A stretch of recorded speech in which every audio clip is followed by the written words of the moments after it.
Hello and good afternoon. Welcome to Income Eligibility. My name is Jaleesa Martin, and I will be your navigator for today's training, presented by the Office of Workforce Development. This is our newly created job aid. Depending on where you are in the process with the participant, income eligibility would need to be determined.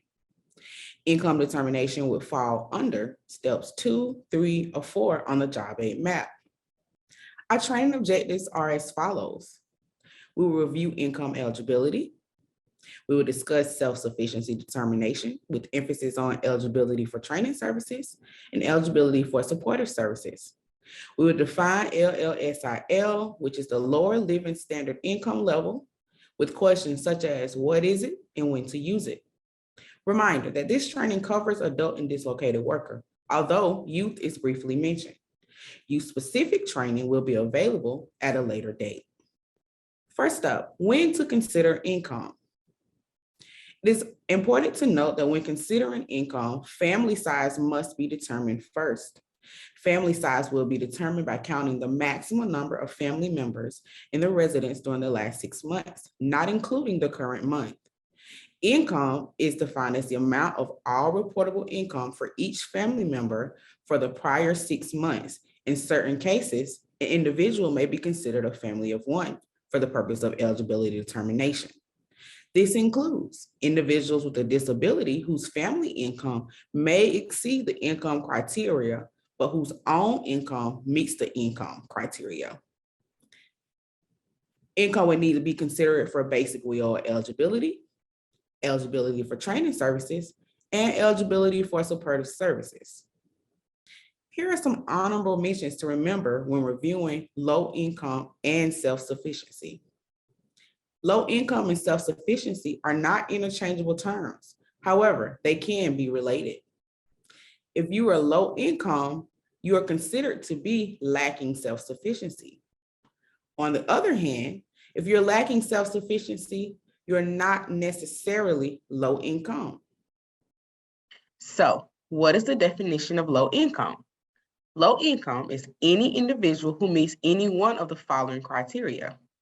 A recipient within the last 6 months of SNAP, TANF, SSI, or state or local income-based public assistance, such as Medicaid, Peach Care for Kids, also known as the State Children's Health Insurance Program, Low-Income Home Energy Assistance Program, better known as LIHEAP, State General Assistance Programs, which there are currently none in the state of Georgia right now, Special Supplemental Nutrition Program for Women, Infants, and Children, better known as WIC, Pandemic Supplemental Nutrition Assistance Program, or also called PSNAP, Housing Choice Voucher Program, formerly known as Section 8, which falls up under HUD, Child Care and Parent Services Program under the Georgia Department of Early Care and Learning, better known as CAPS, and last but not least, Refugee Cash Assistance. This recently expanded list for state or local income-based public assistance is not exhaustive, and OWD encourages LWDAs to inquire about other potential forms of state and local public assistance programs available for eligibility purposes. These changes are currently up for board approval, and information will be sent out soon once finalized.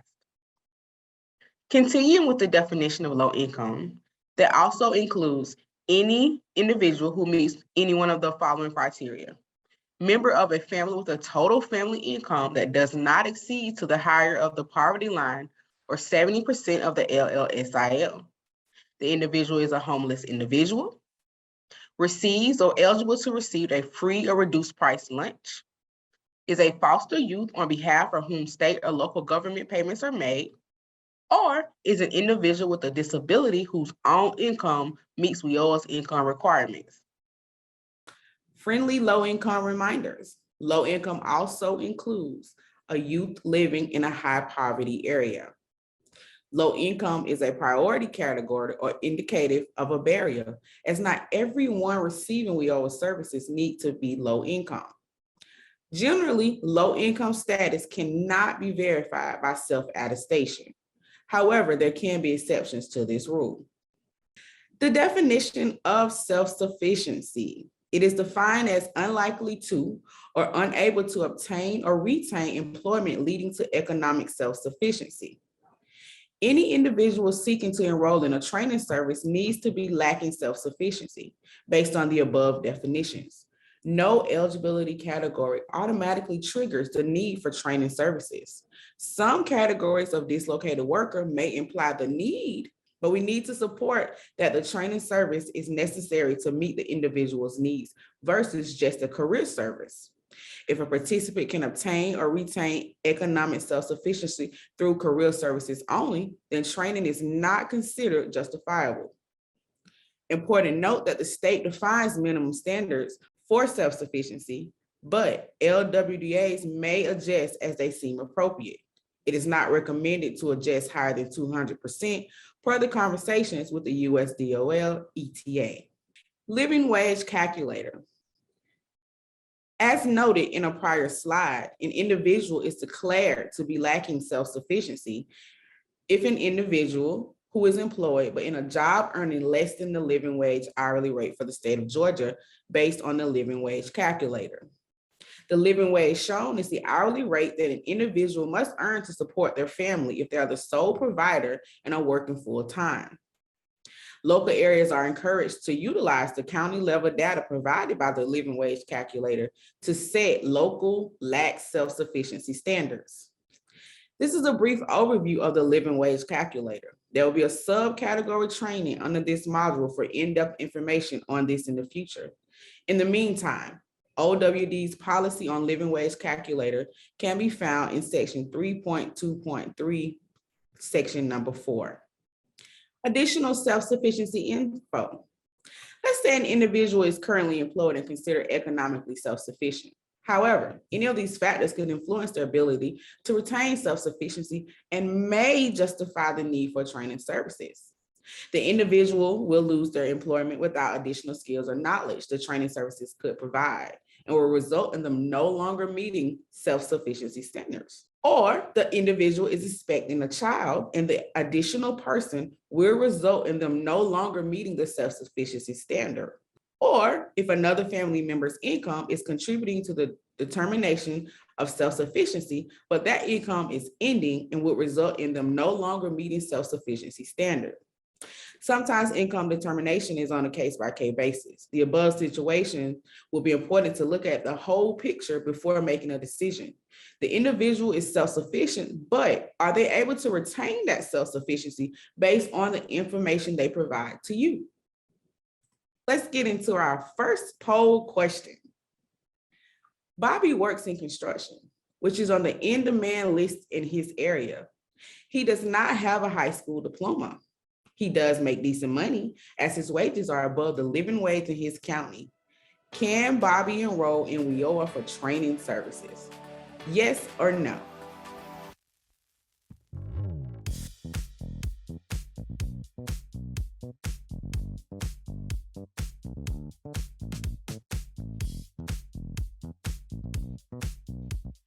No, the answer is no. Bobby is not eligible for training services. However, we can offer career services and resources. He is automatically eligible for basic career services as he does not have a high school diploma, which we discussed in module 1, and makes him a priority or service candidate. By not having a high school diploma, he is considered to be basic skills deficient. Next poll question. Let's get those thinking caps to working. The same individual, based on the information provided in the first slide, Bobby returns to the WIOA One Stop. His job is the same. However, his dad has now moved in with him. Bobby is now his dad's caregiver. Bobby is unable to work as much, therefore he is making less money. Bobby's dad does not have an income. Can Bobby now enroll in WIOA for training services? Let's take some time to think.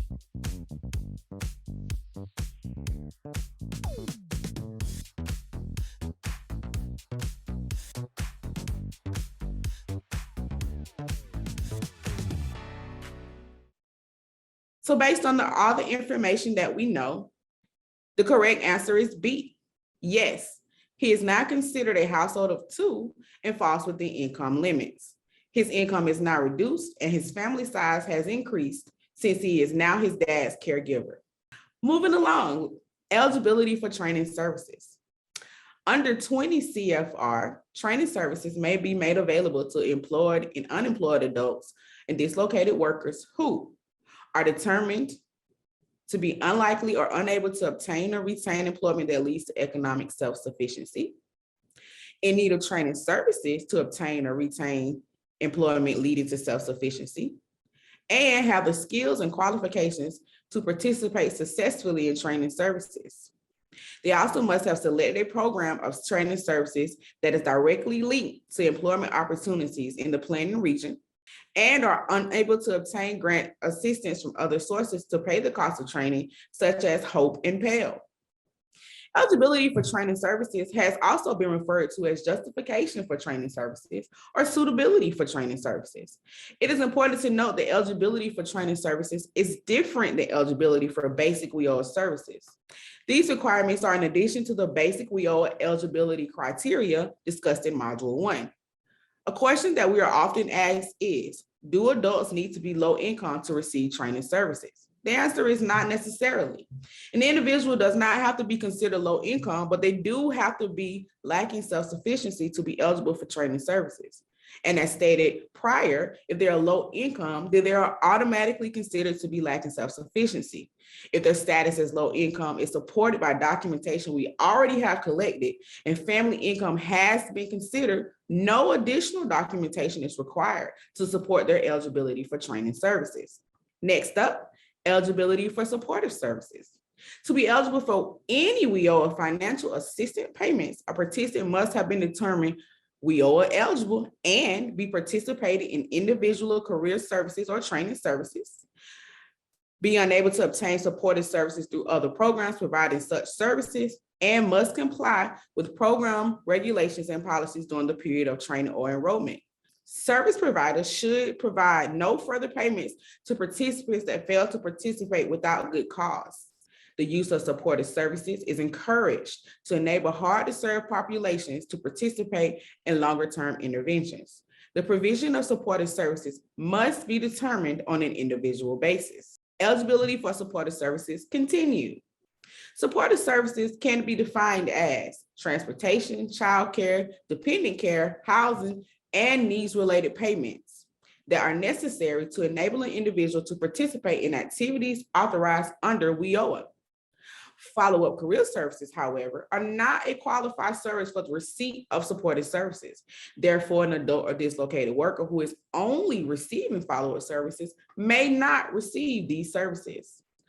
All supportive services must have been approved and recorded in the WorkSource portal prior to the participant receiving or obtaining the goods or services. Backdated requests for services will not be approved. Lower Living Standard Income Level, better known as the LLSIL. The Lower Living Standard Income Level is used for self-sufficiency determinations.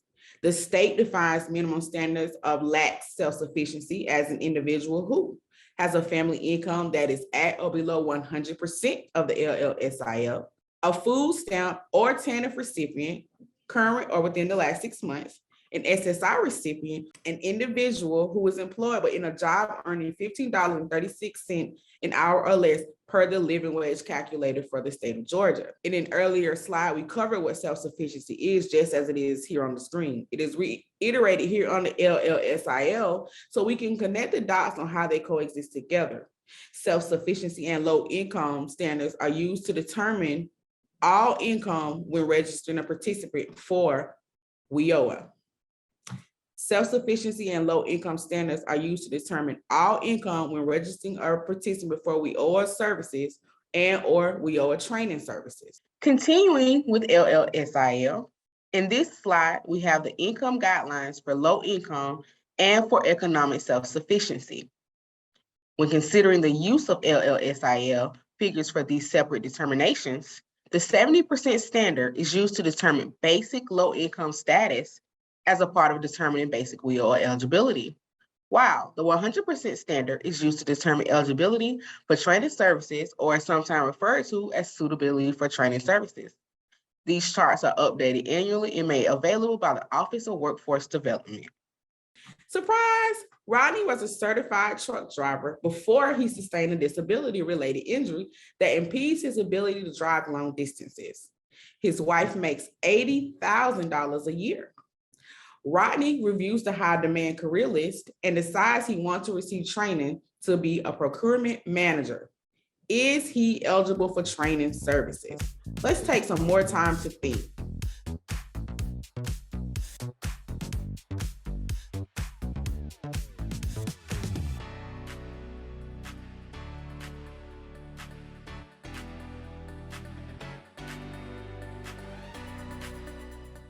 Time's up. The correct answer is B. Yes, he is eligible because he is considered a family of one.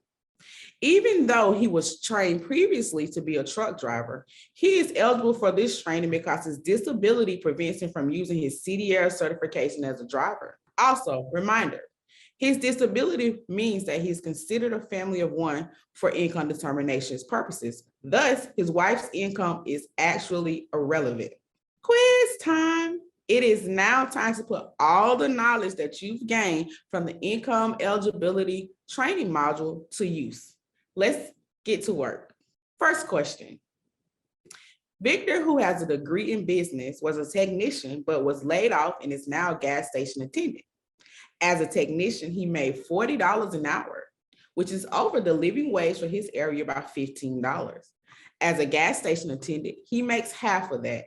Is Victor eligible for training services? Let's take some time to think.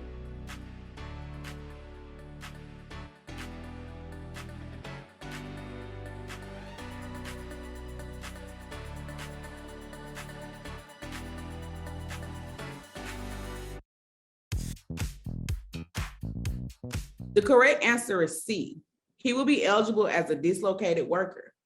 Per OWD's policy manual, section 3.2.3, section number 3, under self-sufficiency standards, dislocated workers may be considered to lack self-sufficiency if they are employed, but in a job or occupation that is at a wage or skill level that is significantly less than a job of dislocation.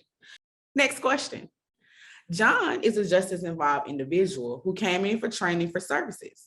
Prior to becoming justice involved, he made $50,000 a year. He has not been able to find stable employment since exiting the transitional house 28 weeks ago. Question, is John eligible for WIOA services? And if so, what category is John eligible for? Take some time to review your answer.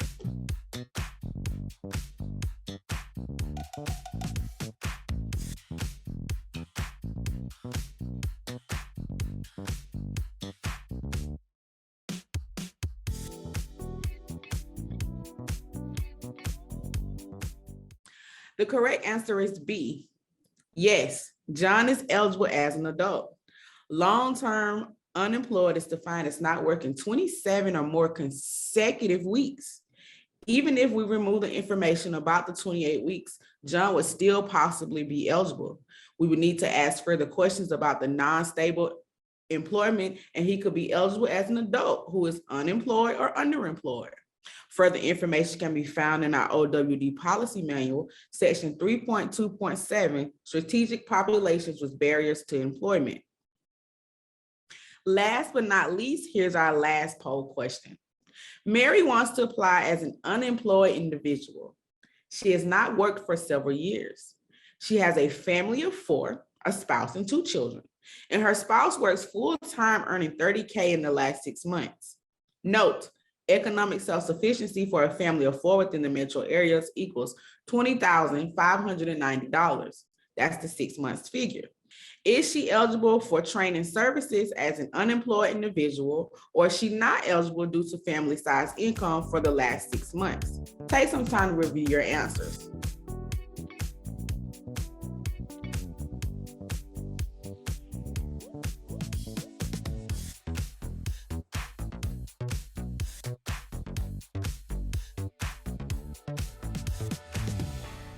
That's it, time's up. The correct answer is D. Her income puts her over the income limit to be eligible for training services. However, career services is an option. That concludes our training on income eligibility. Income eligibility is always ongoing, and every situation simply can't be covered in one training. If you're ever in a situation that you or your team are unsure of what to do, please feel free to reach out to us at the above email, and we will be happy to assist you in any way that we can. Thank you and have a great day.